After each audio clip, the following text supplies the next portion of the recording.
हाँ, मेरी ये राय ये ऐसी है कि ग्लोबल इकोसिस्टम का जो कॉन्ट्रैक्ट है था, तो 1921 तक के था। उसके बाद में उसका रिन्यूअल किया गया, मेरे ख्याल से 2050 तक। अब प्रश्न ऐसा उठता है कि जब उन्होंने दिया तो पहले ठीक है, तुमको बाहर नोटिफिकेशन होगा गवर्नमेंट का जो भी कुछ दिया, तो क्या इनको इन्फॉर्म किया है क्या ग्लोबल इको को? अच्छा, वो जो उनकी जो खामगांव की जो कंपनी है, कौन से कायदे में रजिस्टर्ड की हुई है? कोई भी कायदे में रजिस्टर्ड की हुई नहीं है। उसका रजिस्ट्रेशन किसने दिया? क्या उसको शॉप एक्ट में है, कंपनी एक्ट में है, क्या कामगार का उनका नोंद किया हुआ है? कॉन्ट्रैक्ट को यदि कहते हैं तो कॉन्ट्रैक्ट के हिसाब से उनकी नोंद होना चाहिए। इनको क्या अधिकार है?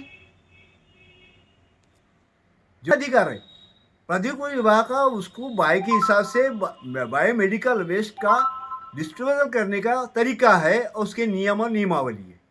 लेकिन वो सब काम नगर पालिका का है। क्या नगर पालिका ने इसका कॉन्ट्रैक्ट रद्द किया क्या?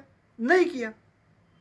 पोजीशन के अंदर इनकी जो हाई कोर्ट में जो मैटर पड़ा हुआ है, वो बिल्कुल मैटर स्ट्रांग है और ग्लोबल इको से 100% 100% जीतने वाला है, ऐसा मेरा अंदेशा है। मैंने प्रश्न ऐसा है कि इसीलिए वो उसमें दम है, उस केस में दम है, इसी कारण उनको उनकी जो केस है एडमिट हो गई। यदि इसके पूर्व के यदि जज होते थे तो मेरा विश्वास था, क्योंकि उनको मैं काफ़ी अच्छी तरह से मैं ये जो प्रैक्टिस करता हूँ, इसे अच्छी तरह से जानता हूँ, वो ऑर्डर भी हो जाती थी उस वक्त, यदि उसको ज़रा सही ढंग से यदि मानते थे उनके वकील। ठीक है, मैंने एडमिट हो गई। इस एडमिट होने का मीनिंग है कि उन केस में दम है, और वो ग्लोबल इको सिस्टम ने सभी को पार्टी किया हुआ है। तय तय करने का अधिकार इनको प्रदूषण विभाग को है क्या? मैंने तो नहीं देखा अभी तक, या कायदे में ऐसी प्रोविजंस नहीं है। उन्होंने वही भी तय किया है, और कोर्ट में उनके वकील झूठ बोलते हैं। देखो, कॉन्ट्रैक्ट लेबर एबॉलिशन एक्ट के यदि हम तय अभ्यास करते हैं तो कॉन्ट्रैक्ट लेबर एबॉलिशन सेक्शन 7 और सेक्शन 12 आता है। इनका कहीं नोंद की भी नहीं है, ना इनको परमिटेड किया हुआ है। ये सिर्फ जोर और पॉलिटिकल प्रेशर से सब हुआ, ऐसा मुझे लगता है। पॉलिटिकल प्रेशर यूज किया गया है इसके अंदर। वो जो कंपनी का जो मालक है और हकोला का कोई जो आमदार है, जो भी कोई आमदार उसके अंदर इन्वॉल्व है, उनके उनके कारण सभी ये हो रहा है। ठीक है, उन्होंने बंद किया उसके बारे में, पर इन्होंने काम पर लगा ना। बायोमेडिकल वेस्ट में काम करने कोई काम नहीं दे रहे। सरकार उसके विचार करना पड़ेगा। 29 को क्या होता है वो देखेंगे, और यही सवाल उठा के हम आगे बढ़ने वाले। क्या करने क्योंकि वाले हैं? आपके लिए बता दो, कामगार आयुक्त तो निकाल देने का कोई भी अधिकार कायदे में नहीं है। कामगार आयुक्त का ये है कि उसको इन्वेस्टिगेशन करना और कायदे के प्रोविजन को डायरेक्शन देने के आगे का रास्ता बताना, वो हिसाब से हमको चलने का है। बोलते हैं, अब पैसा खाता है तो बेचारा ठीक है, वो झूठ बोलेगा तो बोले अभी उनके पैसे चला, और सब पैसे तो वसूल कर हमारे पास में तो एविडेंस है, वहाँ पैसे वसूल कर रहे हो दवाखाने से। फास्ट स्टेटमेंट दे रहे हैं। अब की बार 29 तारीख हम बात रखेंगे, ये फास्ट स्टेटमेंट वकील दे रहे, इनको एफिडेविट फाइल करने को होगा, मैं बोलूँगा कोर्ट उनको। के बाद पहले 2-3 वकील आके चले गए, अब ये कराड़े आएंगे, देखते क्या होता है। कौन किसके अंडर में आता है, फिर किसके अंडर में आता है वो बताना चाहिए ना, उसको डायरेक्शन देना चाहिए ना। जो भी जवाब देने वाले जो भी अथॉरिटी होंगी राइट ऑफ इंफॉर्मेशन एक्ट के अंदर, उन्हें जवाब देना, फिर आपने अपील करना चाहिए। 45 दिन का अपील की मुदत है। शॉप में आने को ना, या तो अभी कंपनी एक्ट में होती भी शॉप में आने, क्योंकि कमर्शियल एस्टेब्लिशमेंट है, और कमर्शियल तो उसका रेट होना चाहिए, वो हिसाब से रेट रखना चाहिए।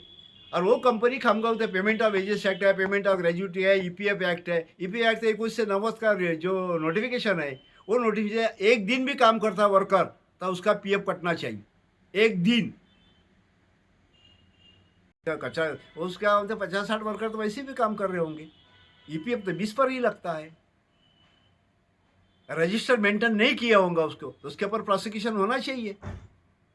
आयुक्त ये कहते कंप्लेन, तो उनका काम था, यदि वो एरिया खामगांव के अंदर आता है तो बुल्ढाना जिले का जो क्षेत्र है, वो बुल्ढाने का लेबर ऑफिसर अभी जो राठौड़ साहब है उनके ऊपर जाता है, तो उनके ऊपर फॉरवर्ड करना चाहिए, उनको माफी मांगना चाहिए।